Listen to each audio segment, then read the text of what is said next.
Final Word. With Nelson Jordan, I'm Chris Nelson. Today we are doing our AFC North Division preview. We will start with the defending AFC North Division champion, Baltimore Ravens. Nelson, you have the first word. Hi, Chris. Yeah, so the Baltimore Ravens last year, these guys were 12 and 5, first in the AFC North. They were loaded last year, both in talent and on paper, with all even their depth pieces as well.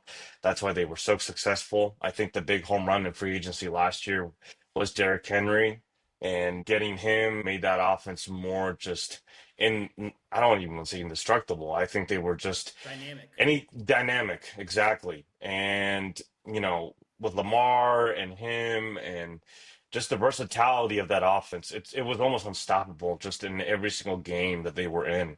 And it was just so remarkable to see even Lamar Jackson playing at the MVP level because of it too.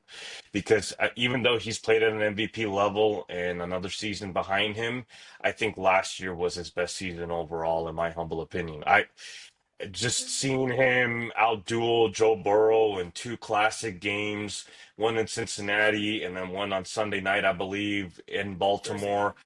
Thursday night game. Yeah, Yeah. it was just unbelievable. Lamar is just constantly growing and maturing before our eyes, and he's becoming a legitimate hero dual threat quarterback that the NFL craves and wants. Someone that can throw the ball and someone that can run. So, it's just amazing. Lamar literally what he has become.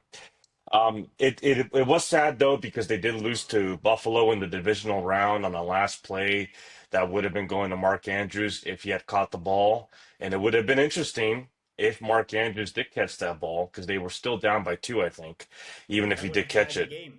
Right. With, So, I believe, seconds remaining. We would have gone to overtime. I right, mean, the Bills led the exactly. Chiefs with 13 seconds left. We would have gone to overtime. Like, Exactly. I would. So, yeah, so it would have been interesting if they had beat Buffalo. Could they have gone to Arrowhead and dethroned Patrick Mahomes possibly and made it to the Super Bowl? I don't know. Lamar's record says it for itself every single time it's been to Arrowhead. But there's a reason why these Ravens are again are favored this year to potentially come out of the AFC. I think from top to bottom, you can definitely say that they have the most talent. They have the most stable O line overall. I would say in the AFC too going forward. And you clearly saw that even with some of their draft picks that they've had recently, especially on the right hand side. They started off a little slow, but they came on and they pushed and they did well towards the later part of the year. And you saw that O line just play really great. So without further ado, there isn't really any coaching changes I'll go over. Player changes in reality, they only added one big name. If anything, DeAndre Hopkins, fine. He's the veteran wide receiver. I believe he was on their team last year anyway, from Kansas City. And then they had signed Cooper Rush as the backup QB. And they did get Jair Alexander, so we'll see how healthy he is. Because when he's healthy, he is one of the premium corners in the NFL that can play, two styles, man press and zone coverage. So as long as he's healthy, that defense will benefit greatly. Him and Marlon Humphreys on the outside should really do wonders for that secondary. Marlon They Humphrey in did the lose. slot. Well, He I was think he moved to the was slot last year. He used to play the well, outside. Last year they moved him right. into the So slot. right. But in the playoffs, I believe Humphreys was playing on the outside too because they had no choice, and he still performed. Correct me if I'm wrong. You can look into it. Because that secondary, because the secondary was a little depleted going into the postseason last time I checked. Because the one weakness that the Ravens had was their secondary going into the playoffs. They did lose Patrick McCarry, one of their tackles. He went to Jacksonville. They lost Tre'Davious White. He went back to Buffalo, and they also lost Malik Harrison. They were able to draft Malachi Stark, safety out of Georgia. Excellent premium safety. This guy can run all over the field, excellent zone coverage, and he's a threat in the run defense. He will come and lay out a big hit, so look out, backs. Mike Green, defense end on a Marshall. If it wasn't for Abdul Carter, Mike Green was literally the first edge rusher on draft boards for many folks, if it wasn't for him. So Mike Green is also an excellent piece to this defensive line for the Baltimore Ravens. Now, granted, they had a lot of sacks, but if you look into it, they actually had one of the worst win pass rush rates in the NFL. So this will help them getting even to the quarterback a lot more. They also did draft Emory Jones too, offensive lineman out of Louisiana State University, LSU, with the 91st overall pick too. So they're adding some beef to the offensive line too. So, again, these guys they know how to draft their players. They know how to get players through free agency and constantly keep bolstering their overall roster. So I love what they're doing, and that's again why the Ravens are favored to, in my opinion, to be in the Super Bowl next year for the AFC. Their offense again, self-explanatory. First overall offense, number one rushing attack when you have both Lamar and Derrick Henry. I mean, let's be honest. And then they had a seventh passing attack, and that is credit to Lamar and what he's done. Because let's be honest, these receivers that he has, they're not by any means world beaters. But guess what? When you have a Zay Flowers, you have a healthy Bateman, you have a healthy Mark Andrews, who's still one of the better tight ends when he's consistent catching the ball. He's a threat in the red zone. So when you have these kind of weapons at Lamar's disposal, I feel like these guys are always going to be in games no matter what, just because you have a quarterback that's playing an MVP level, right? That's making everybody that much better. Their defense, obviously, when you have a first pass rush defense, something else is failing. And this is what I was saying earlier to Chris about the playoffs and why Humphreys was actually starting more so on the outside. They were 27th in pass defense. That was probably their biggest weakness going into the playoffs, and kind of why, Buffalo kind of exposed them with having, that kind of game that they did against them at Orchard Park. So, again, they're trying to make that pass defense better by bringing in Jair Alexander, drafting that safety out of Georgia. So hopefully these Ravens can do better there as well. Because if they can be, then heck, again, maybe this might wind up being a Baltimore Ravens versus Philadelphia Super Bowl. Who knows? I'm not throwing that out there for certain, but these are probably the two best teams going into there, right? So, Chris, I want to get your thoughts, because there's much to talk about these guys, and I want to see what you think about them going into the next season. I do think there's a lot to talk about. And I think you said some really interesting things there, and I'm very curious to come back to and dive into them a little bit. But I do think it starts with the coaching staff, and I think there's some interesting things there. I mean, we know John Harbaugh is a tremendous coach year after over year. This organization is outstanding. I mean, let's give them a ton of credit. We're going to talk about the Cleveland Browns later on in this, and every year, the fans in Cleveland are just sitting there like, that was us. That was our team. And they're just incredible with what they've been able to do as an organization most years throughout the time they've been in Baltimore. And it's just got to crush them. And I do think there's some interesting points with the coordinators that I will touch back on in a moment here. But to start with the offense, I do think that some credit has to be given there in terms of how Lamar Jackson has developed into a great passer. And look, he's always been that. We saw what he did at college in Louisville. I mean, he's one of the great college quarterbacks of all time. Since he's been in the league, I mean, he was the MVP of the league his second season. He really set the world on fire, and it wasn't just rushing. As spectacular as he is in that, the best we've ever seen, with all due respect to Michael Vick. But he killed as a passer as well, but he's only gotten better in that in terms of his efficiency. He does tend to miss throws at times, especially down the field. But with a lot of quarterbacks, you feel like that's a death sentence. With Lamar Jackson, as frustrating as it is, you just always can count on him to make that next play in spectacular fashion more often than not. Yeah. And I think that's why we probably give him a pass more than we maybe should. But he is the best quarterback in the league. He is. Not the best passer in the league, but as you discussed, when we put it all around, he's the best in the league. And you mentioned it. Then they add Derrick Henry. Now you've got this unbelievable. How good is Derrick Henry? Year after year after year for so long. I get it was a 17-game season last year, and it's overshadowed by the fact that Saquon Barkley rushed for over 2,000 yards in just 16 games. But Derrick Henry rushed for almost 2,000 yards last year. And he has rushed for over 2,000 yards already in his career. I mean, he's amazing. And you get him going downhill, and you get this defense battered and bruised. And look who he's running behind. They have an outstanding fullback in Patrick Ricard, the best fullback in the league, with all due respect to Kyle Juszczyk in San Francisco, who's been tremendous for years.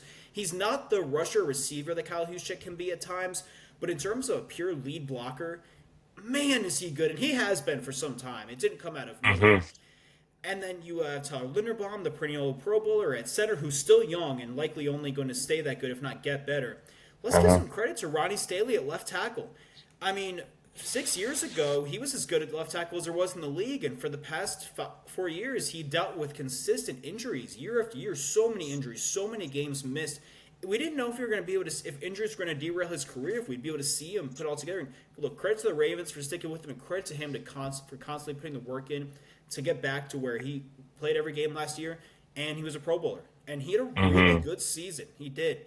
And so you run Derrick Henry behind these guys and just get that defense beaten and bruised. And then finally they load up the box and stop this guy, and all they do is, here comes Lamar Jackson with his speed and elusiveness, and they're exhausted and worn down and beaten up, and they've got to tackle him. And then if they do stop the run altogether, he can throw the ball. And as you mentioned, look, Zay Flowers had a really good season last year. It was only his second season. He just seems to be ascending. I feel like he could potentially continue to get better, assuming he comes back well from the injury. His missing that playoff game, I think, is what cost him the game. I don't think that game would have been close if he played. I think they would have taken it to the Bills. They could have won anyway, as you mentioned. Mark Andrews, I'm not with you on. First of all, this isn't the first time we've talked about a Mark Andrews drop costing them a postseason game. It's been a problem for him, and that's not okay. That's your job, is to catch the football. Whatever else you do is just add-ons. You have to. When you get open, you have to catch the ball when it's thrown to you, or you're not going to have it thrown to you. And last year, he was healthy the whole season. He was nowhere near as good as he has been. A few years ago, there was a case to be made, with all due respect to Travis Kelce and George Kittle, who are both outstanding and have been for years. He may have been the best tight end in the league. He's nowhere close to that anymore. He was not that good last season. And they have Isaiah Likely behind him, who looks like a guy, he's very different from Mark Andrews. He's got the height, but he's not so big. He's not as good a blocker, but he's really athletic, and he looks like he can be a receiving threat from that position. And I'm curious to see how they handle that this season when they have them on the field, whether it's at the same time at points, or how many reps they give to each one, and how things are managed. I mean, is Mark Andrews going to come out for the Mark Andrews Redemption Tour? Is that what the Baltimore Ravens are going to be about? Will it matter? Is he actually good enough to make that matter? That's kind of the key, is what type of weapon do they have in him? And then, of course, DeAndre Hopkins, what does he have left in the tank? How well does he fit in this offense? What can we see out of him? Rashad Bateman in the slot now, he was a first-round draft pick. This is year 5, if I'm not mistaken. He's never come close to living up to that, so there are some pieces there who maybe could be better than what we expect them to, especially at receiver. But this offense overall, as you said, is just so talented. They're easily as talented as there is in the league, and it's really exciting in that regard to see where they can go. Now, defensively, they, of course, lost Mike McDonald to the head coaching position in Seattle, and congratulations to him. He earned that, and he did a good job for year 1, as it appears, so far. They replaced him with Zach Gordon. Zach Gordon's a really interesting story because back in 2016, going all the way back 9 years ago, he was all pro. And he got hurt at the end of that season and had a career-ending injury, and it was devastating. It was heartbreaking. You think this guy just put together this great season, looks like he's going to be a star player for years to come, the next star inside linebacker for the Ravens. You know, they had Ray Lewis. Here's their next guy, and it ended. Well, John Harbaugh brought him in as a coach, and he's done a great job being a position coach for the linebackers, working his way up, gave him the opportunity as defensive coordinator. Look, it didn't go great. It was nowhere near as good as it was under Mike McDonald the year before. That's hard to repeat anyway. But on the whole, it seems like he did a good job. It seems like it's going to get better. That's what it felt like. It felt like he learned a lot, and the defense is set this year to be really good, if not just outstanding. I mean, they could be really great, and the talent is there. There's no doubt the talent is there. I mean, you look, they have a perennial first-team All-Pro linebacker again in Roquan Smith. I mean, we talked about replacing Ray Lewis. There's the guy. This is the recipe for success for the Ravens. You want the great running back, they have that. The great inside linebacker, the great safety, they have that as well. Roquan Smith is as good a linebacker as there is in the league. He doesn't flash like Fred Warner and Zach Bond, but he's tremendous and so consistent year over year. The guy is outstanding. How about the season Kyle Van Noy had? In his, 10th or 11th season, and he's been good throughout his career, but he put together a tremendous season last year as an edge rusher. I mean, he really fit that Zach Ward defense well. That was a perfect fit. We hope he can repeat that performance this year, because if he can, you just feel like they really have something there with him. They have Nnamdi Madubuike up front, and he's a versatile defensive lineman who is very good, tremendous piece there. So that front seven is great. And then with the secondary, we talked about the safety position. Kyle Hamilton is outstanding. I mean, he is so good. They've got him. Marlon Humphrey was a great outside cornerback throughout his career for years. Last year, they moved him into the slot. He was the best slot cornerback in the league.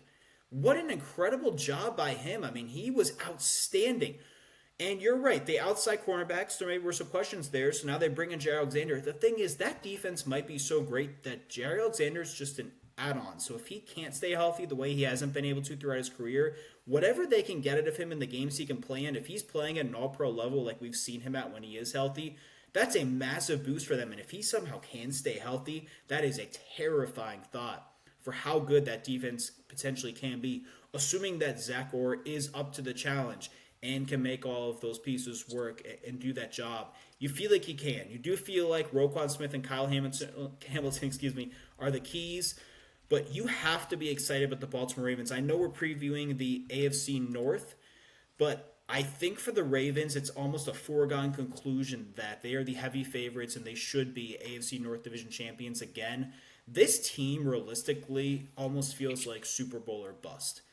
And that might be a bit ridiculous, but that is what the standard seems to be at this point in time. I get it. The Chiefs have been one of the great dynasties we've ever seen. They have dominated that conference for the past 7 Yeah. seasons. The Ravens, though, were close with them. And there's maybe other times when they didn't get the opportunity to play the Chiefs in the AFC Championship, including last year when you felt like they probably should have, but Mark Andrews couldn't catch the ball. And who knows how that plays out. So I think that is interesting, but at bare minimum, they have to be in the AFC Championship. And I don't think winning the division, being in a divisional playoff game is good enough in Baltimore at this point in time. They want to take that next step. They feel like they have to take that next step, or maybe we're going to see some significant changes. So I'm curious. I have some questions for you because the draft pick of Malachi Starks appears like it's a really good one, but I always felt like in watching Malachi Starks at Georgia, he was somewhat of a ball hawk as well, in addition to everything you said. Do you feel the same way on that? I'm also curious, you mentioned about the Ravens being Super Bowl favorites, or at least to get to the game, so AFC favorites. Do you truly feel that's the case and that they have surpassed the Chiefs as the favorites to beat the Chiefs if they do wind up playing them and get to that game?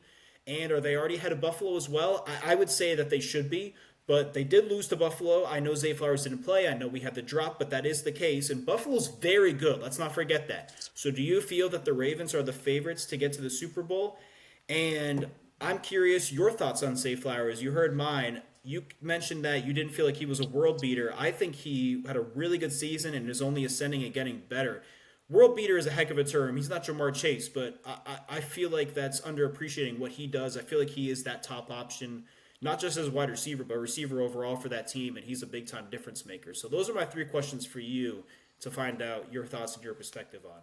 Sure. So for Malik Starks, I think he's gonna enhance that defense. I think especially with Zach Orr's style of defense, where he likes to run a 3-4 scheme, potentially use hybrid safeties down as a linebacker, and then also being able just to play man-to-man coverage with blitz packages. I think you're just adding another dimension with him because you can keep Kyle Hamilton literally in the back as what Ed Reed used to play. Now, I'm not comparing the both because Ed Reed's a GOAT. But I'm saying you can literally have Starks like playing as that strong safety and literally just attacking, the backfield and So literally just have just to Kyle Hamilton. Huh? just to You clarify, could. you don't think Malachi Starks can play, not be Ed Reed, but play that type of Ed Reed role where maybe he's a ball hawk at times and can get a lot of interceptions, kind of play all over. You don't think he's I that type? I felt like he was that at Georgia at times. I can always remember him, back behind the I defense making think these incredible interceptions. I think you now have both. So you're able to disguise coverages. So Malik will also add into that. So you're not necessarily relying on, let's say, having a Kyle Hamilton come down, crash the end, or literally take on their tight end. You can now have both. That's the beauty of having both these safeties now. 2, 3 years down the road, they literally might be the best duo of safeties in the NFL at some point. To your second question in regards to where the Ravens kind of stand, I think they're the better team regardless overall. I think there's an asterisk when it comes to Buffalo, and I think they're better just period. I think they can walk in the Arrowhead, and I think they can get a win. There's something about, and we'll talk about this in a couple of weekends for now, but Yeah. the threat that always was with the Chiefs is they had a premier offensive line. That is no longer the case. We'll dive into that later down the road, but they don't. Not in my opinion, they don't have. Ever since they lost Joe Tooney, and they've had tackle issues. They got exposed in the Super Bowl. We know that that offensive line is not good enough to what it was years ago. And with Buffalo, I think if you switch that game in Baltimore, then the Ravens are winning. But if they got to go to Orchard Park, that's that hostile environment and that kind of weather potentially, Buffalo may have the upper hand.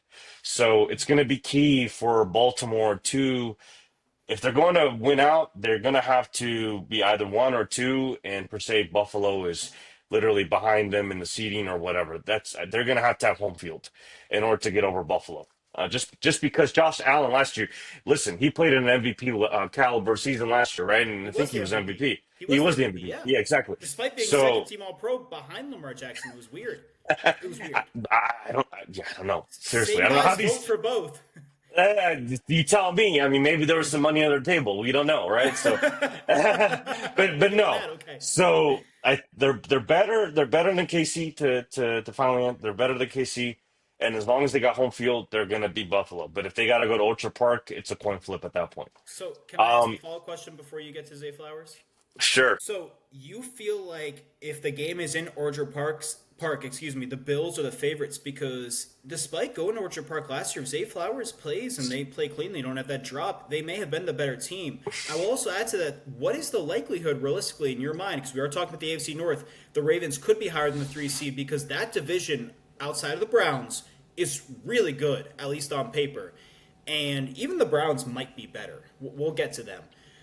The rest of the AFC doesn't have quite as strong of divisions. You can say what you will about the AFC West, but the Chiefs are always the AFC West champions, and they seem to be the 1 seed all the time, except for when the Ravens were twice.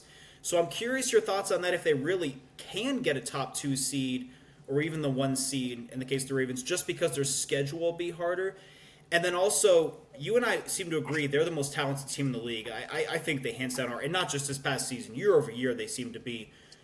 Is that enough? And not to disrespect John Harbaugh, but do you think that those coordinators are that much better than and coaching staff than what they have in Kansas City and Buffalo? Because I know you're a big X's and O's guy, and you can break that down for us and tell us, really, are the Ravens looking at as good as their offense is? If that offense flounders in the playoffs, are we looking at a new offensive coordinator in Baltimore a year from now if they don't get to the Super Bowl and if it's because the offense doesn't have a big performance in the playoffs?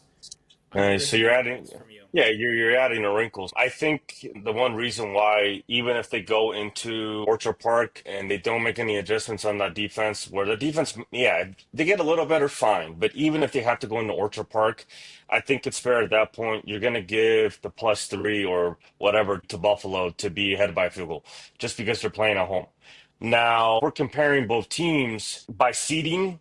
There's an opportunity for the Ravens to be better than them in the seeding because I don't think that the Bills' defense is as good as, per se, the Ravens' defense is.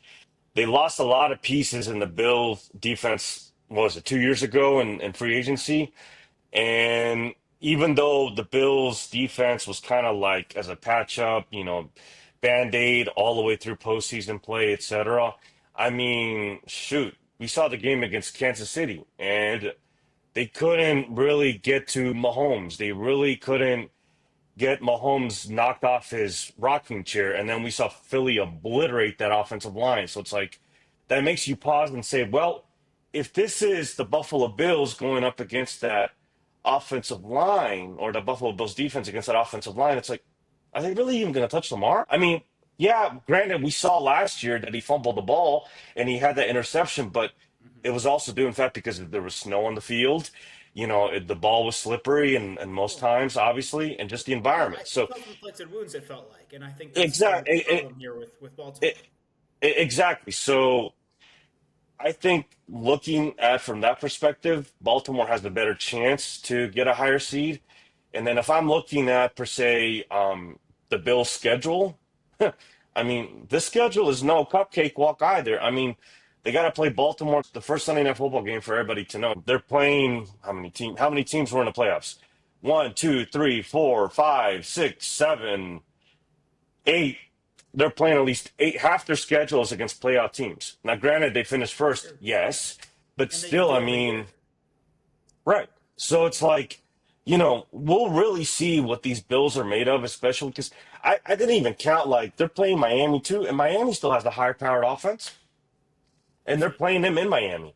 It's going And to be it's always interesting. seems like they go back and forth. Right. And we'll get that to another point. But, Yeah. I'm just saying from this perspective, if we're focused on Baltimore, I think Baltimore is more set up to finish on a better high end, possibly one overall seed or two overall seed better than Buffalo. So they can have home field. So, yeah. And then to answer my last very question to what you were mentioning about Zay Flowers, I think Zay, well, when I say world beater, yes, you're right. Jamar Chase, you have Justin Jefferson, whatever. Is he a good receiver, a great receiver underneath that world beater class? He's a great receiver. He's the best slot receiver in the NFL. That's who he primarily runs out of the slot. If you watch the tape, you see Bateman, and then I forget the other guy's name, but he's also flanking. So you have Zay Flowers mainly doing a lot of motion, catching the ball, on whip routes, drag Yeah. routes, Yeah. slant All the routes. time. Yeah, Yep. exactly. Or he's running a skinny post down the middle. Yeah. I Almost like mean, so Tyreek Hill type stuff. yeah, Not pretty same much level, right. not same class, but yeah. Yeah, exactly. Dramatically. So Zay Flowers is an excellent receiver. I am not saying that he's not by any means. Okay. He's just not a pure X receiver like Okay. Justin Jefferson's and the Jamar Chases of the world. To Okay. answer your question, hope that Yeah. answered that. But yeah. Outstanding breakdown. Oh, thank you. I appreciate that. But yeah, look, we got their fierce competitor up down in Pennsylvania. So, what do you think about these Pittsburgh Steelers? Yeah, out there in Western Pennsylvania, it's cold the end of the year there. It's not where you want to go if you're the Ravens. The Steelers are an interesting team. I mean, let's just start with the obvious. They're on one of the great runs we have ever seen. The last time this team had a losing season was in 2003. They have had over 20 consecutive non-losing seasons. They're remarkable. This franchise goes back to the late 60s and has only had they go back much further than that, but going back to the late 60s, they've only had three total head coaches, all Hall of Famers. Mike Tomlin will be in the Hall of Fame. Let's be realistic. Let's put Yeah. the criticism, there seems to be Mhm. some on him, aside.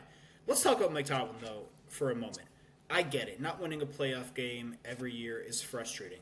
But to have a winning record every year, to be in the playoffs most years, most franchises, including that one not so far away in Cleveland, would die to have that Amen. consistency. Amen. Amen. I mean, you're wearing Commander stuff. You got the Commander stuff in the background. You would have died prior to last year to have had Oh that type my of God, consistency. yes. And it's Pittsburgh's not that far of a drive At one from where you point, are in DC.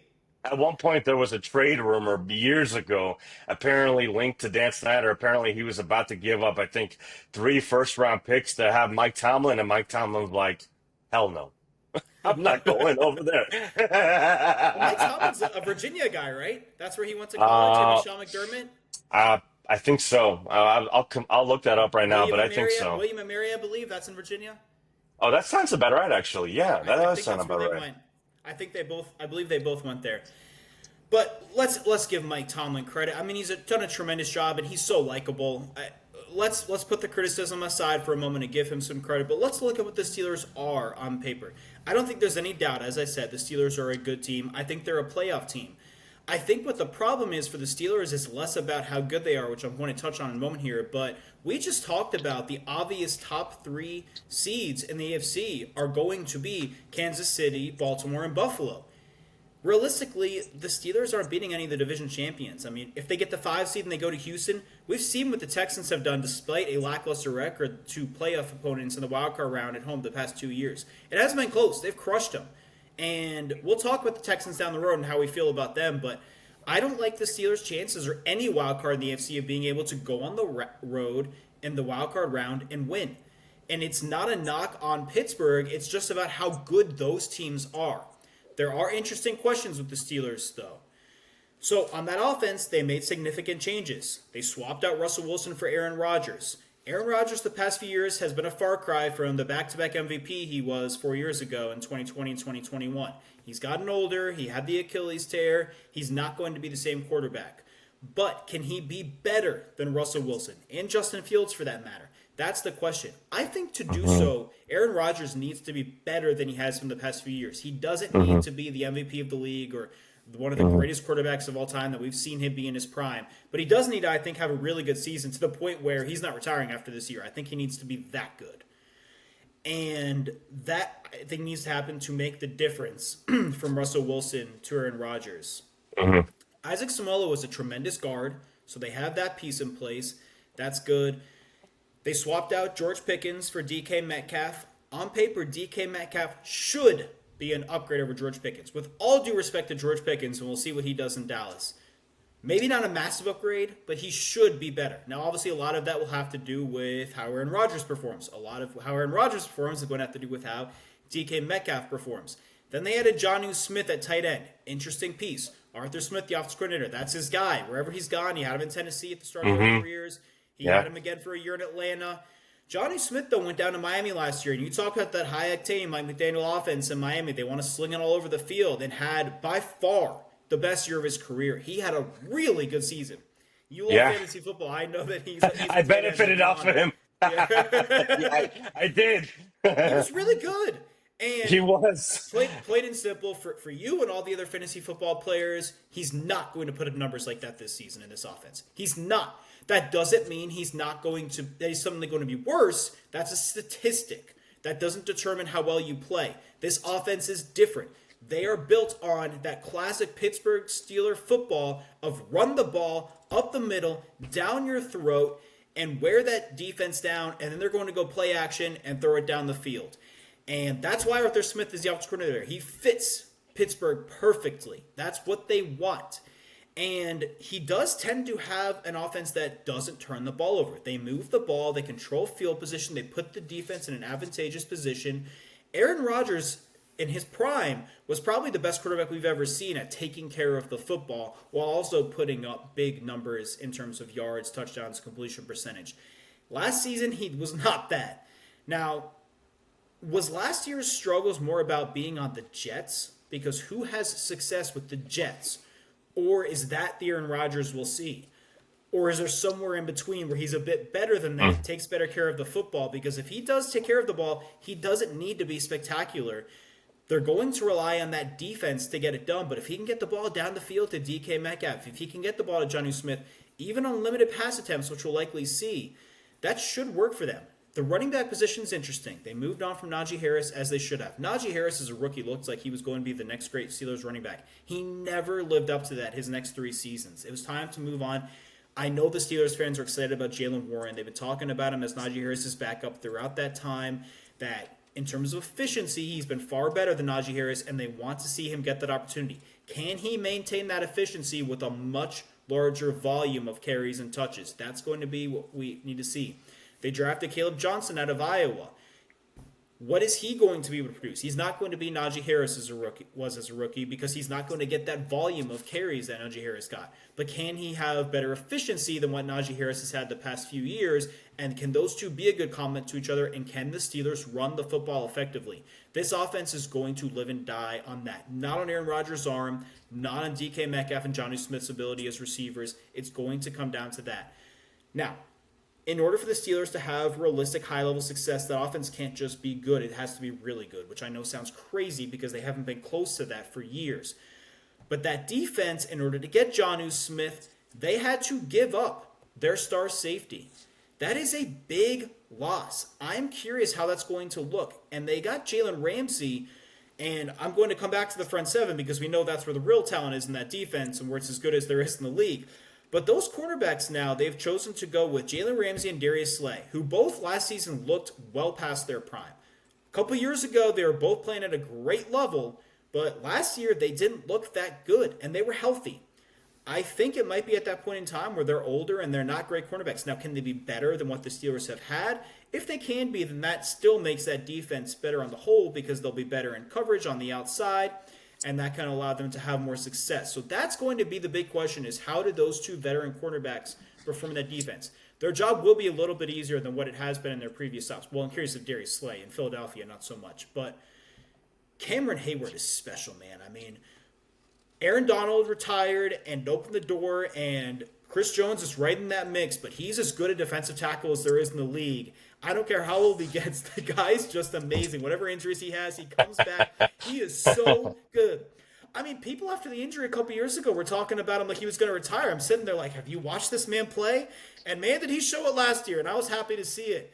TJ Watt, I mean, come on. That guy is one of the great premier edge rushers we have ever seen. And there are some really good ones in the league right now, and it's very exciting. But TJ Watt is just outstanding. He is a game wrecker.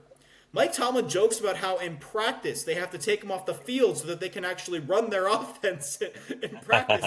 He's that dominant, and he never slows down. He is special. I'm going to give you a comp. Don't you think? Um, Cameron Hayward reminds you a little bit of Casey Hampton when he used to play for the Steelers? I mean, both of them were just I two think he's blocking significantly man better. eaters, huh? I think he's significantly better, but I still see where you're going with that.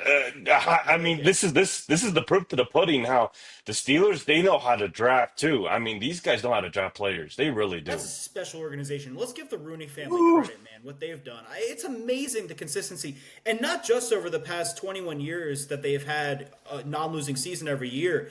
I mean, you go back through all the years of all the consistent success they've had. Guys, you can't win the Super Bowl most years. It's all about consistency when it boils down to it. I mean, look at a team like the Broncos, how excited that fan base was to go to the playoffs last year after that long drought. That team never went back-to-back seasons without making the postseason for the longest time. So it's a different feeling.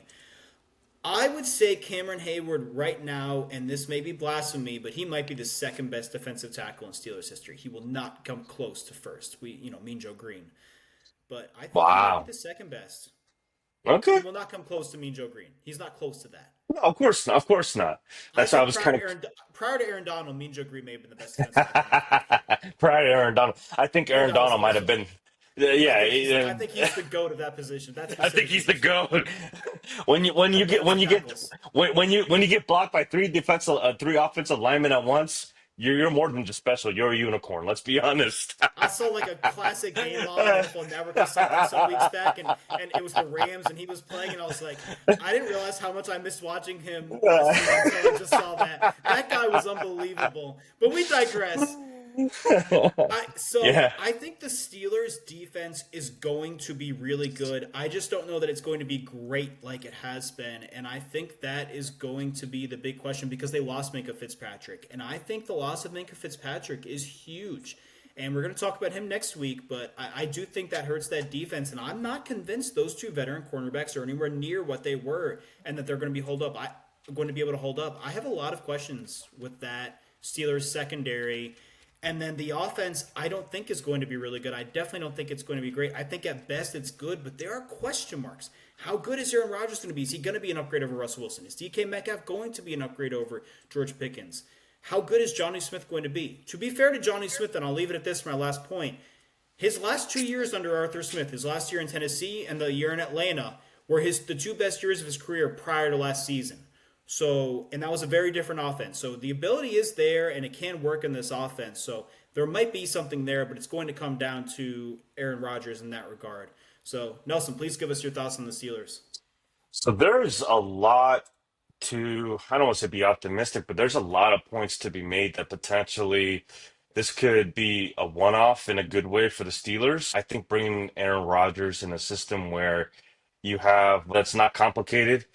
And I think without the use of motion, that drives Aaron Rodgers nuts, especially in Arthur Smith's offense. And he hated it when he had to use that style of system when he played at the Jets, right, with the Jets, because they used a lot of motion, especially with the receivers and running backs. And he just likes to literally sit back and shotgun or in single back, and he likes to scan the defense. And as soon as they just get into where they're going, that's when he just delivers the ball. He hates being all this complicated. He just wants to be simple as it could possibly be.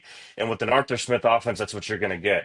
I think with the offense too, especially having, like you said, DK Metcalf, that's going to give a little resemblance as to kind of what Arthur Smith used to have in Tennessee when he used to have an AJ Brown. A.J. Brown. Well, Because they were close exactly. teammates at Ole Miss.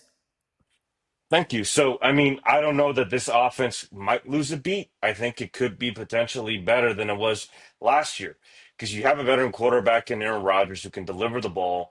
And let's not forget, guys, as much as he started off, I don't want to say poorly, but below average first part of the year, Aaron Rodgers put up numbers towards the end of the year. He was still showing the NFL, hey, I can still sling the ball around. I mean, there's a reason why, he's still a good veteran quarterback in the NFL. Now, granted, he might be on his last leg, as you said, especially with the injuries that he's had. But I mean, he said this is his last year, so why not go out with a bang? When you have a Pat Fairmurph, you have a Jonnu Smith, who I think in Arthur Smith's offense, it's going to be a lot of use of the tight ends because that's what we saw, especially in Tennessee, off play action or vice versa. That's only going to benefit those guys. So to say that Jonnu Smith may not have the same development or to see the same height as to what he was used to in Miami, that is correct. Productivity. But to still see him produce and be a threat in that offense, and let's not remember, Aaron Rodgers loves him some tight ends. He loves to throw the ball to the tight ends if he can, especially, right? And those guys are big tight ends. They can catch the ball, especially over the middle. Jonnu Smith has got some speed, so maybe he'll go down the field more so than Freiermuth. So you got some talent. Where I do question with the Pittsburgh Steelers offense is the running back room.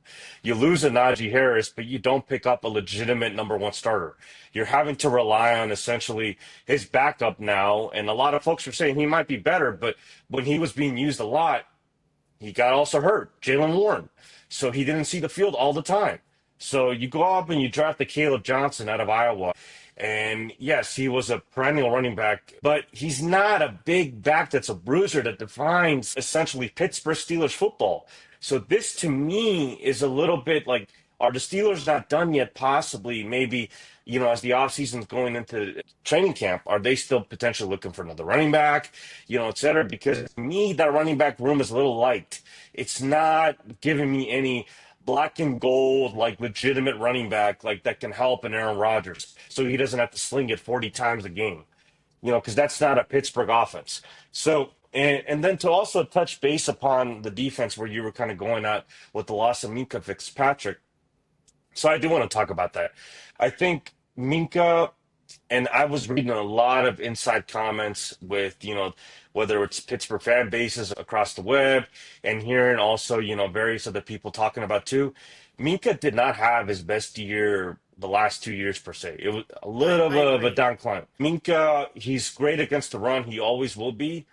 But apparently he was letting some balls get by him and touchdowns were like, wait a minute. This guy used to be really, really good. What the heck happened? Since when are receivers beating him on a 40-yard bomb, right? And he's caught out of position. Like, that guy just beat Minka Fitzpatrick, but it was pretty consistent the past 2 years compared to what it was when he was arguably the best safety in the league. So you're right.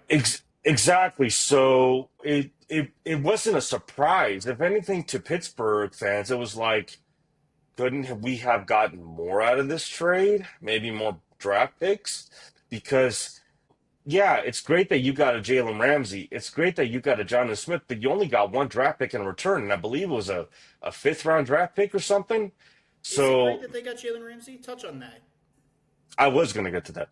So you have essentially Jalen Ramsey in my pick. Well, Jalen Ramsey hasn't been hurt recently a lot. Lately, he still stays on the field, and he's a perennial like top 5 cornerback in the NFL. The way he plays. Last year. He played every game last year. He was not top 5. No. Well, if you look at his PFS stats, they say otherwise. But that's another topic for another day. Fair. But you bring on a Darius Slay, and you also have Joey Porter Jr. on the other side. So they have a cornerback room, and I think with Tomlin, he could see this as an opportunity to say, well, we have 3 good corners. We could literally maybe use one of them to be literally a ball hawk as a secondary piece at safety if they want to. So is this a pure loss? Potentially no. But the way that modernized defenses are, you could essentially have, 3 corners, 4 corners on the field at once, and you wouldn't know where they are because one of them could be a disguised safety. You would not know. So with Tomlin, I could see that as a possibility is why they have who they have now and why they got rid of Minka. But again, it will predicate too, especially with Slay, how healthy he can stay on the field.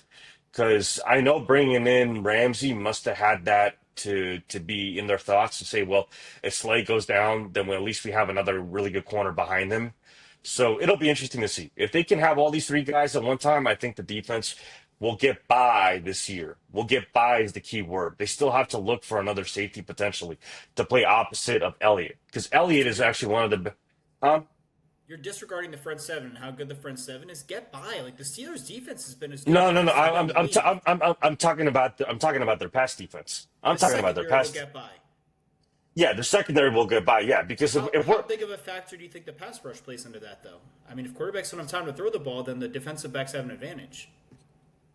well, let's also be honest too, especially with what they have in the AFC North, especially with the speed receivers that everybody has, and we just talked about Yeah. Zay Flowers. Well, guess what? Who's going to be a thorn in their back pocket, right? And especially with these other teams that they're going to have to play now since they finished second in their division. So, I mean, they're going to have higher competition. So, and now with the way that offenses like to predicate, which is literally move the ball down the field if you don't have a running game, I mean, yeah, that's why Minka was getting targeted, and that's why he was getting exploited. So even though the stats may say that they were 13th in total pass defense, fine. But when you have a TJ Watt also that has also been injury prone too lately, Yeah. and an Alex Highsmith that also has been injury prone, let's be He got hurt honest. last year, yeah. Right. So these guys need to band-aid at all levels to make sure that that defense can continue to go by. Because there's no promise that TJ Watt, I mean, yes, it would be stupid for the Rooney organization to let TJ go. I'm not going to go full into detailed conversation about that. But it would be stupid if they did, because at that point, you're severely taking the aggressiveness off that front seven, which is purely off of TJ, because he is a pure game wrecker of the game, right? Yeah. So, and he does help hand in hand. But the moment that he wasn't playing, we saw that defense be vulnerable. And you cannot lie about that. That defense was vulnerable when he was hurt. Through the years, without a doubt. Without a doubt. Yeah. I think he may have stayed healthy last year, but in past years, that was very true. Very true. He did have, I think last year he did have a lingering hamstring injury that I don't want to say that caused him to miss a lot of time, but he's been having the issue of hamstring injuries recently, and that happens with a lot of edge rushers as they get older, especially with their speed and quickness. So it's not that it's uncommon. But and then my last point to talk about the Steelers before I hand it off to you, it'll be interesting to see this year with Aaron Rodgers. If he plays at, I'll give him this. If he plays at a top 10 level, I think the Steelers will be a thorn in people's sides, and they could possibly be a dark horse if you let them in the playoffs, considering if everybody's healthy, Okay. because of Aaron Rodgers. Wow. That is only if he plays at a top 10 level. Do you believe So he will play at a top 10 level? I think playing in a simpler offense, as I stated earlier, with Arthur Smith, not having a lot of motion, being able to literally sit back and shotgun and or single back, etc., and just watch Yeah. what the defense does, I think he has an opportunity. Because let's be honest, that Cincinnati defense is no bueno. That Cleveland defense, which we'll touch in a few too as well, is no bueno. Besides Myles Garrett, okay. Denzel Ward. So, huh? Denzel What were Ward, you saying? the cornerback. Well, yeah, they have Denzel Ward, yeah, but I mean, I think they're the Cleveland defense is pretty good. Not great, but it's pretty good. yeah, but when your offense can stay on the field, and then next thing you know, you're leaving them out to dry. I mean, that defense just get They are exposed, the and that's Browns. and Yeah. exactly. So, I think if as long as Rodgers can play at a top 10 level, I really do think if they get into the playoffs, they're going to be a sneaky dark horse. I will leave it at that. So, Chris, what's your last word on the Steelers? Well, I do have a question for you, and two questions. Just give me Sure. yes or no answer to each one. My first question is: do you believe that Aaron Rodgers will have a better season than what Russell Wilson had? Yes. Do you believe that DK Metcalf is an upgrade over George Pickens? Yes. Okay, just curious. Yeah, I think for the most part, we're in agreement on the Steelers. You're very optimistic about them, which I like because that's what I would like to see from the Steelers is them be able to be that best version of themselves. For whatever it's worth, TJ Watt did play in every game each of the past two seasons. Okay. Just for whatever that's worth. Now, to be fair, you're probably right that he had lingering issues, doesn't everybody, but it may have impacted him more than others. He didn't have as good a season last year as what we're used to seeing out of him, but a lot of that is because offenses focus on him, which clearly benefited Cam Hayward. I don't have much more to add on the Steelers, so let's go ahead and move on to the Cincinnati Bengals. You have the first word on them, Nelson. Cincinnati Bengals, right? Who they think they're going to beat them Bengals, right? That's what everyone thinks, especially when you're seeing Joe Burrow and Jamar Chase and company on the other side of the field with that offense, right?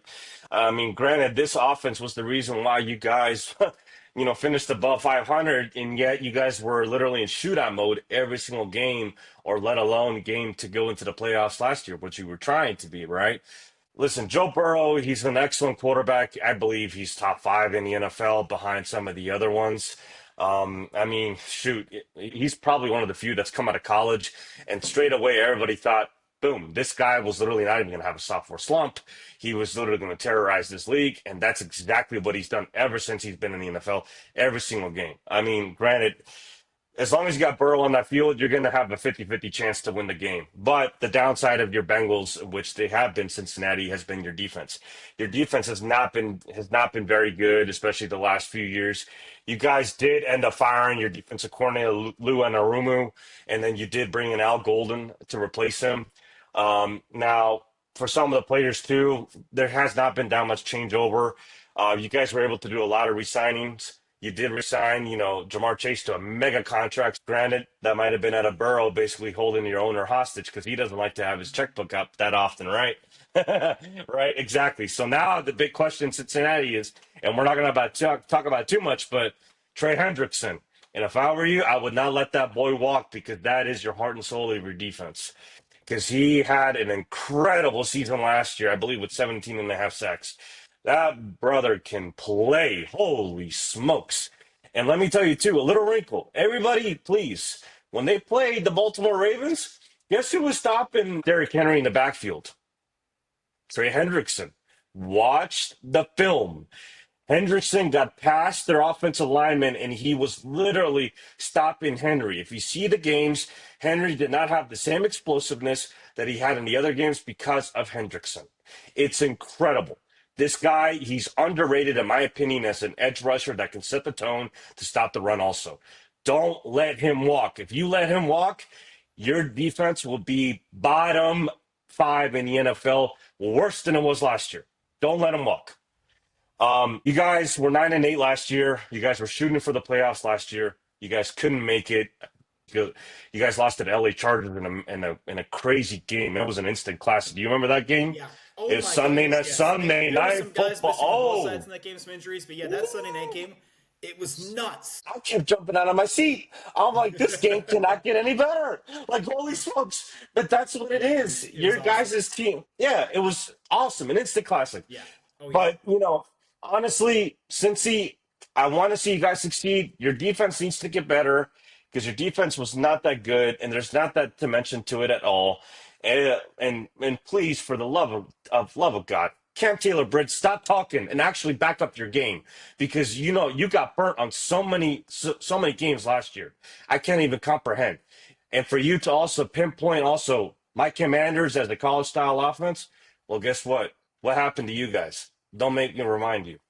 So yeah. So Was Cam but Taylor-Britt that the one who had the crazy interception on Patrick Mahomes? I'm not saying he didn't get burned a lot. He did. no, he did. Or was Listen, that his? this Okay, I just want that I that can't that remember.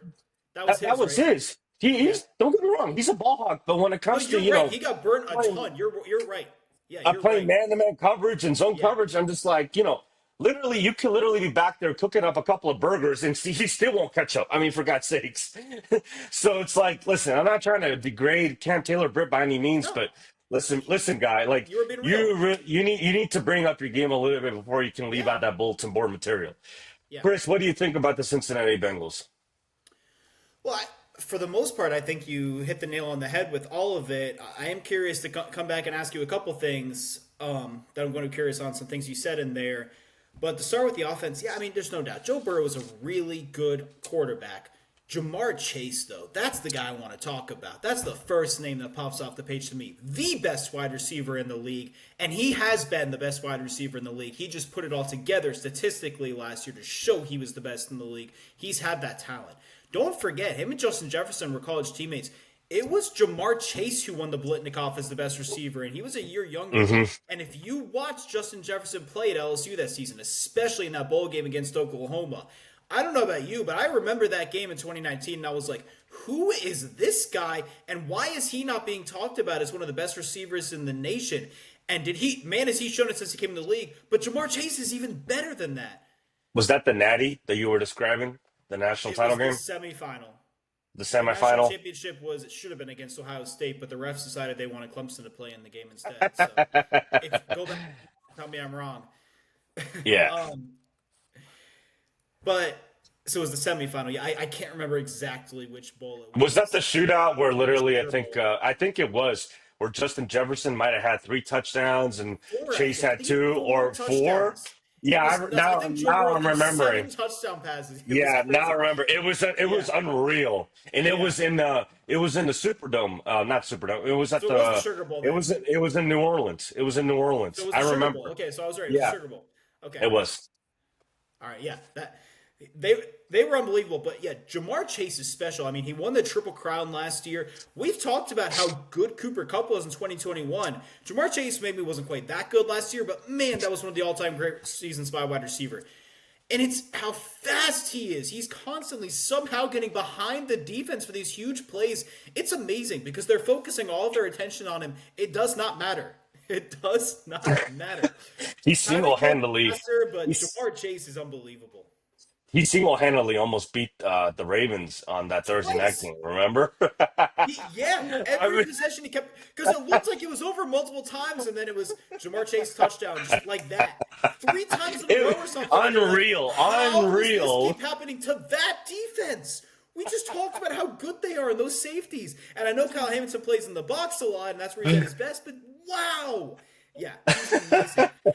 Now, as you said, they chose to pay him, but you have to. When your guy's that good, you have to pay him. They're paying Joe Burrow, and Joe Burrow wanted T. Higgins, so they're paying T. Higgins. T. Higgins, from what we've seen throughout his career to this point, is not worth that money. So he needs to be worth that money. He needs to elevate his game. He needs to be at least a really good, if not a great wide receiver, especially when the defenses are completely focused on Jamar Chase every play of every game. You have to be able to take advantage of those matchups you're getting. Those are advantageous matchups for you. You have a lot of size and athleticism. Go dominate. He's got to stay healthy. He missed, I think, 4 games last season. Correct. Got to be on Correct. the field, but he's got to be really good, if not great. I mean, that's a lot of money to be paying him as your number 2 wide Hmm. receiver. But at the end of the day, the problem with the Bengals offense is they're a high-flying offense. Sure, they'll rack up a lot of passing yards and touchdowns. Sure, they'll score a lot of points. And I think Chase Brown is a guy who, if he can stay healthy this season and if they give him opportunities, he could be good. I'm curious to see what season he puts together. But No. if you don't have much of a run game and you have a terrible defense, we've seen these high-flying offenses throughout NFL history. You can win a lot of games. You can even win playoff games. You can even get to a Super Bowl. But they don't win it unless they have a great defense like the Chiefs in the past several years. You have to have those compliments. You've got to be able to run the ball, and you have to be able to play defense, and they haven't. Trey Hendrickson is so good. I'm in full agreement with you on that. You broke it down perfectly. The guy's amazing. Has been for years, but last year he really put it all together. Oh yeah. So here's where I'm coming to my questions for you. My first question I wanted to ask you is, you talked about the defense coordinator change. Do you believe Al Golden is an upgrade? And I guess they had to get rid of Lou Anarumo because of how bad the defense was, but we know how good of a job he did a lot of seasons throughout his time there. Is that an upgrade? Are you really that high in Al Golden? I know what he did at Notre Dame last year, but this is the NFL, and I mean, he's had some poor stops. Miami comes to mind, where he hasn't done so great. I get that he's probably gotten better over time, but it's not like the Bengals have a ton of talent outside of Trey Hendrickson. So I'm curious your thoughts on that. You call Trey Hendrickson underrated? First team All-Pro is underrated? Maybe if we're comparing him to Myles Garrett, he's underrated. But first team All-Pro, I don't think he's underrated. Not anymore. Maybe at one point in time prior to last year. But I don't know. I'm curious your thoughts on that. And then my last thing will be, how do you feel about the Bengals? Do you have them ahead of the Steelers? Do you have them in that same class? Do you think they're a playoff team? Can they win a playoff game? Where do you realistically see the Bengals going? And do you think they're... I mean, the problem for them for years hasn't just been the defense. It's also been the offensive line, and that doesn't seem to have gotten a whole lot better. So do you feel like they have a good enough offensive line, good enough run game, and good enough defense to realistically be competitive at the highest levels? What's your final word on the Bengals and to answer those questions? Repeat the third question for me real quick. Sorry. With the Bengals, the big issues with them hasn't just been the defense for the past several years. It's also been the Sure. offensive line. the offensive line has been poor, and it doesn't look like it got a whole lot better. So do you Okay. believe that they have a good enough offensive line, a good enough run game, and a good enough defense to Okay. compete and win games at the highest Got it. levels? Got it. So to answer your question, first of all, with with Al Golden, Hmm. I like Al Golden because I think he's going to simplify this defense. He runs for anybody who's seen college ball. There was a reason why Notre Dame was very good for, especially for their defense for so long. Simplified their defense with a scheme, a 4-3 defensive scheme, used a lot of stunts on the defensive line, a lot of various pass rushes, and also linebacker play. And heck, that's where Kyle Hamilton also came from, right? So it's not like this guy doesn't know how to evaluate talent either. I think where they can be better is their run game, which could possibly then at that point help them out in their secondary. I just think their secondary is still 2 or 3 steps away from potentially, elevating that defense that we want to see. Because with that defense, let's be honest, if we're looking at their stats overall, they had a 26 rush defense and a 22nd pass defense. But their players were It's also bad. injury prone last year. Right. Their players were also injury prone last year. But if they're healthy on paper, it's not like they don't have a decent front seven. You have a Joseph Asai, you have a BJ Hill, and you have Trey Hendrickson. It's not like they're not world beaters, but they're not by any Except for Trey means the Hendrickson. He's a world beater. yeah, yeah, exactly. But they're not horrible if they're starting all of them. So, and they got Logan Wilson, who, in my opinion, is one of the better linebackers in the league. Have y'all seen him fly around and tackle folks? Holy smokes, Logan Wilson can fly. So it's not like they can't up their rush defense. So I think if I'm out Golden, I think I'm going into now with this defense. Number one, it's going to be predicated again if they're injured or not. But second, let's stop the run first. Let's make it to where the offense is going to have to be more pass heavy against us, and at least try to force them to be one dimensional. Because I'm not enamored with their safeties. Ever since they let go of their safeties, some who went to Atlanta, you can remind me who that is. I mean, look, you got Jordan Battle, Dina Stone, Cam You're talking Taylor about Jesse Britt, Dax Bates Hill. Yeah, a couple years ago. that defense has not been the same, especially in the secondary, ever since Bates left. It just hasn't. And that's again because your owner does not want to pay Jesse Bates. And he doesn't want to pay folks. It's hard to get that owner to be able to pay your guys. So if I'm Al Golden, can he make them better? Yes. I think you might see it this year, especially against our rush defense. But they're not gonna improve and be a top 15 overall defense. They'll make a stride, but I think there'll be some improvement to that regard. So Now, in you do regard, think he's an upgrade over Lou Anarumo? You can just yeah, say yes or no. abs- Okay. yes, I do. Yeah, absolutely. Okay. Um, and then your second question. So no, Trey Hendrickson. No. I'm actually a big, not optimistic. I'm realistic. I think Trey Hendrickson should not be underrated. I think he's So I'm saying legitimately. you think first team All I Pro is I underrated? think he, I That's think what I'm he's asking. a top 5 defensive edge rusher in the NFL, both Fair pass enough. and rush.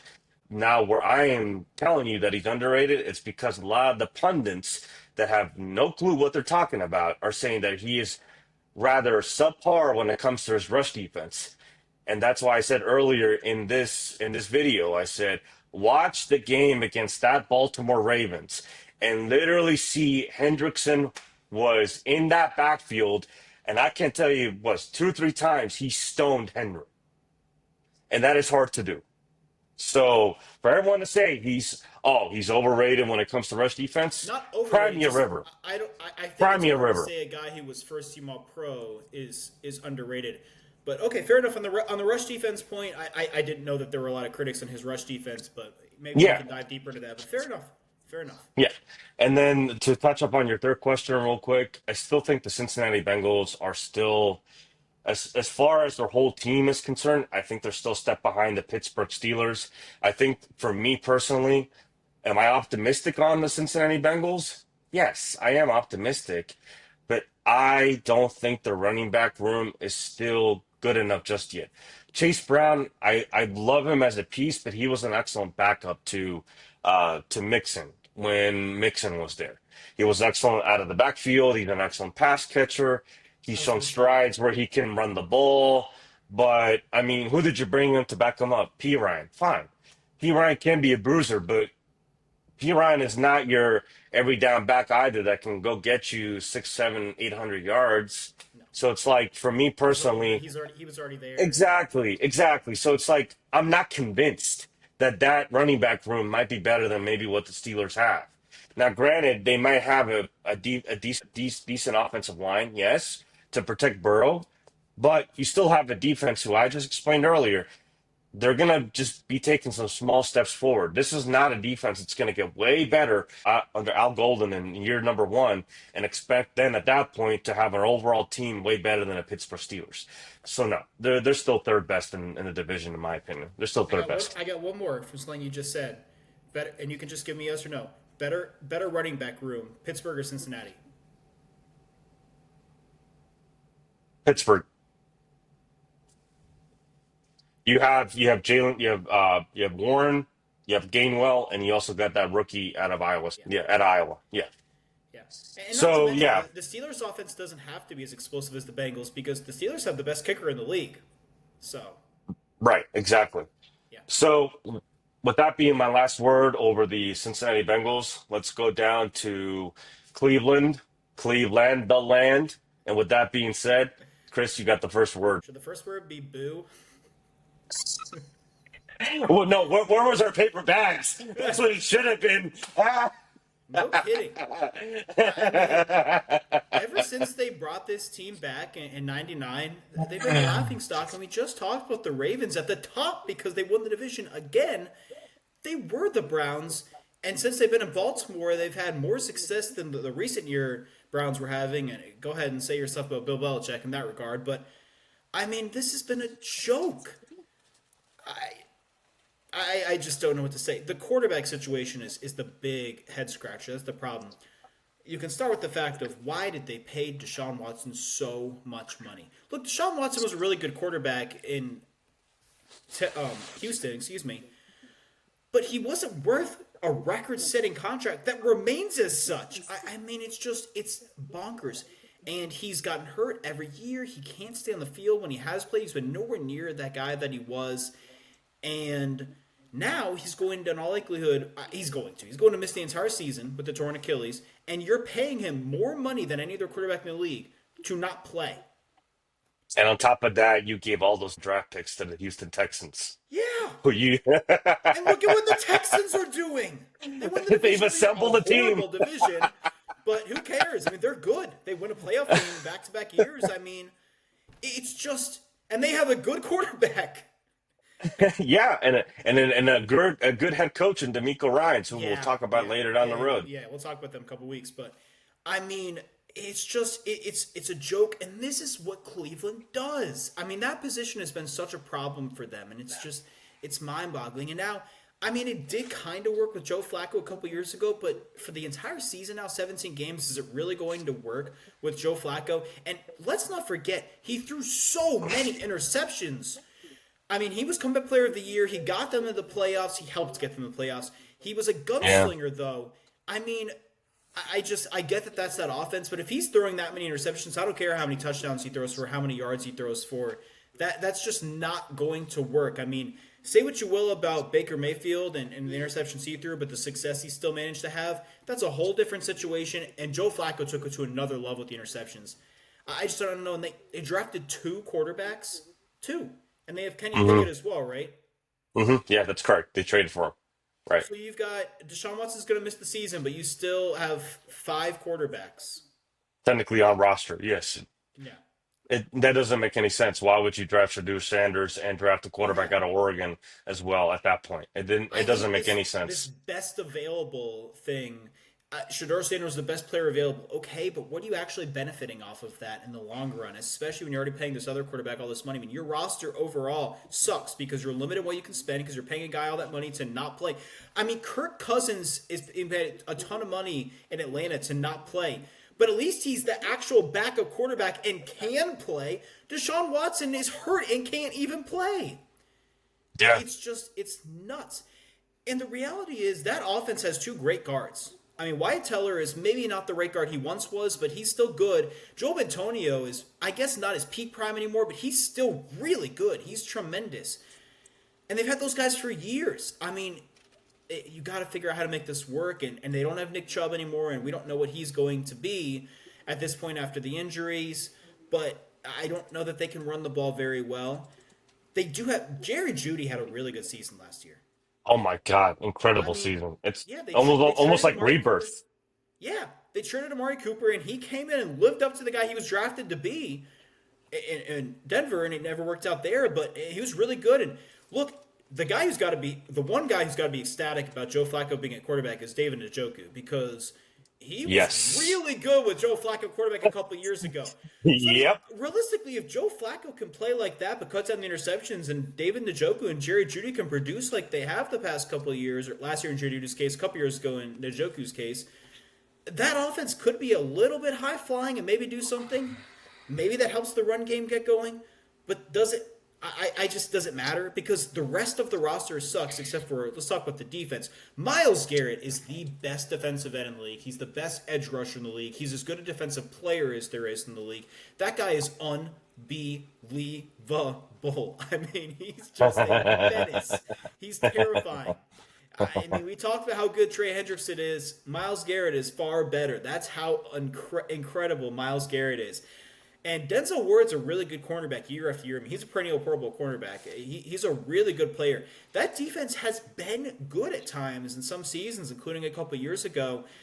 But I just don't know that they have the pieces now to be. I think I just named off several guys. They almost have more talent than the Bengals. But the roster as a whole, the guys who aren't stars, aren't even good. They're bad.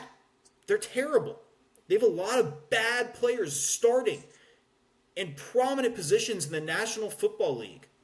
Even if the Browns are better, I still don't think you can feel optimistic about them, because they're the Browns. And this team right now, this organization, is just a complete and total mess. It's a disaster. And I feel bad for all of those really good and great players they have, that they're stuck there. And I feel bad for those fans, because they are amazing. They really are. I mean, you kind of have to be to root for a team that's called the Browns and wears brown uniforms. I mean, they're the color of dirt and something else we won't mention. And I get it. Paul Brown, legend. Name the team after yourself. Sure, go ahead. We just talked about the other team you founded in the Bengals. But that's a whole other topic for a whole other day. Nelson, go ahead and tell us about what you think on the Browns. You know, it really is sad to see how much of a demise has now happened with this Browns team. At one point, before Joe Flacco, before those years, at one point, even with when Baker Mayfield was up in Cleveland, yeah, when Baker was up there, Yeah. I mean, heck, they had one of the better offensive lines in the NFL, right? Last time I checked. And they had a young Nick Chubb It's who still the was, same offensive line. yeah, some of the pieces, not all of them, some of the pieces. Well, if Jack Conklin can stay healthy at right tackle, he's as good as there is in the league. He has been. He just never helped. Yeah, right. Because last year he underperformed because of injury, but he's still one of the better right tackles in the league if healthy. Yes, I can agree with you on that. But they also had a young Nick Chubb, and when Nick Chubb was also at a full go and not having to deal with injuries, this guy was a top four running back in the NFL Yeah. for a reason. Oh, yeah. Right? Like I remember the games when he was just going off on Baltimore, let alone. And I remember, I mean, Good in tackle. Cleveland He's and so Baltimore, fast. yeah, in Cleveland and Baltimore, they were excellent games to watch as matchups of the week. You're thinking like, this is about to get exciting, right? Yeah. So, and to see that downfall of just where Cleveland was at one point to, and let's not forget, folks, they went into Pittsburgh in, I forget what year, the playoffs, 2020. and they 2020, the wild smoked card them. round. They Yeah, smoked it them. was a sloppy game. It was the COVID year, but still, I mean, and Yeah. they were close against the Chiefs. They went to Arrowhead and narrowly I lost. The re- division round. yeah, Now, Patrick Mahomes exactly. did get hurt in that game, but they didn't have a massive drop off when he went out. The Chiefs No, didn't. nope, So the nope, nope. Browns, And 2 years ago, they were a playoff team. I mean, the Browns, they just haven't been able to stay healthy. But that's what I'm saying is they've been good. If they weren't paying Deshaun Watson so much money and making terrible draft picks, there might be Right. something there. Kevin Stefanski might not be a bad coach. He's No, two-time coach of the year. I don't think Kevin Stefanski. I don't think he's a bad coach. I think he has a great offensive mind.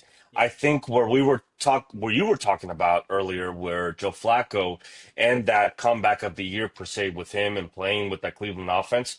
Look, yeah, I mean, let's be honest, right? When you had at that time an Amari Cooper, you had a David Njoku, you had a healthy offensive line, right, at all positions, and yeah. you had Nick Chubb going ham.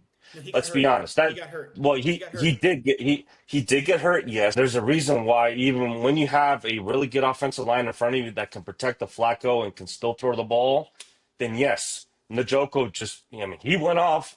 Cooper went off, yeah. and the team was. Heck, I thought they were going to go into Houston and give them a butt whooping, So did I, and they but got crushed. We and underestimated the Texans. I was thoroughly shocked when I Because saw I that was game. thinking if Nick Chubb can come back next year, be the same guy, which didn't happen. I mean, that offense looked like it could be scary.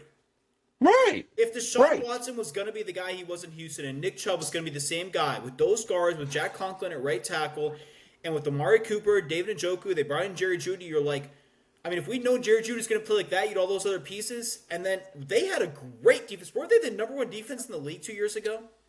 2 years ago, they were I think top they were the three. number one ranked defense in the league. Well, no, the Top two. Ravens were, so maybe second, something like that. They were Either top way, three. and it had E- Miles Either, Garrett Ward. They had a great inside linebacker who unfortunately had a career-ending injury last year. But I mean, yeah, like I said, we they have a fall off. I mean, you they can had an never sustain excellent it. front. You had an excellent front seven at one point. I mean, you have two quality corners in Newsom and Denzel Ward, who can are top 10 corners at their position, both of them.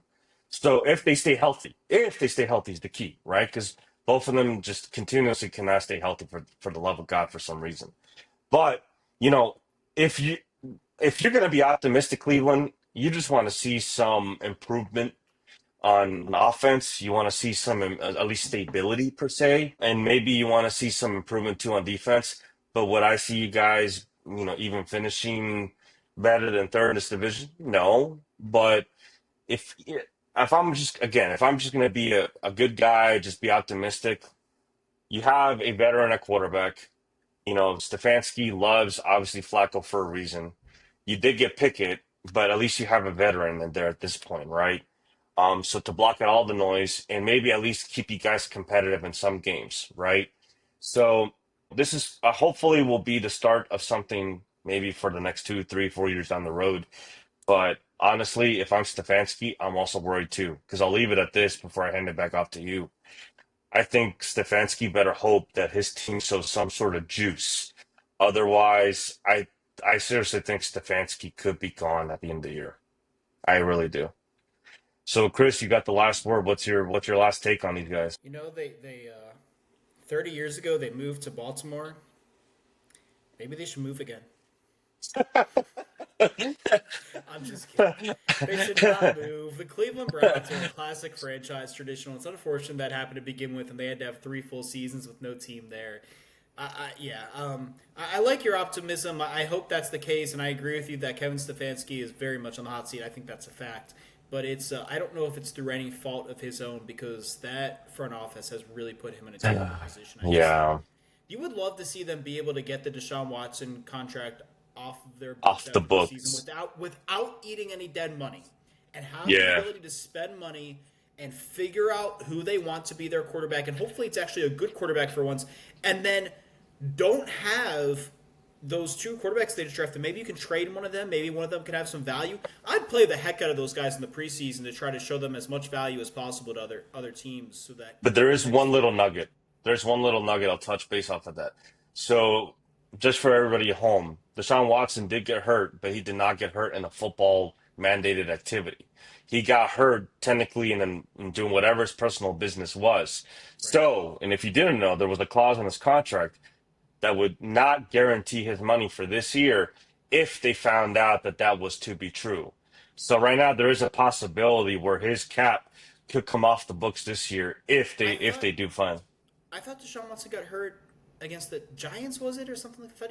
I thought he did No, get no, hurt. no. He did, but he went through the process of getting He got hurt again. That's rehab and right. Yeah, and right. he got hurt again in rehab.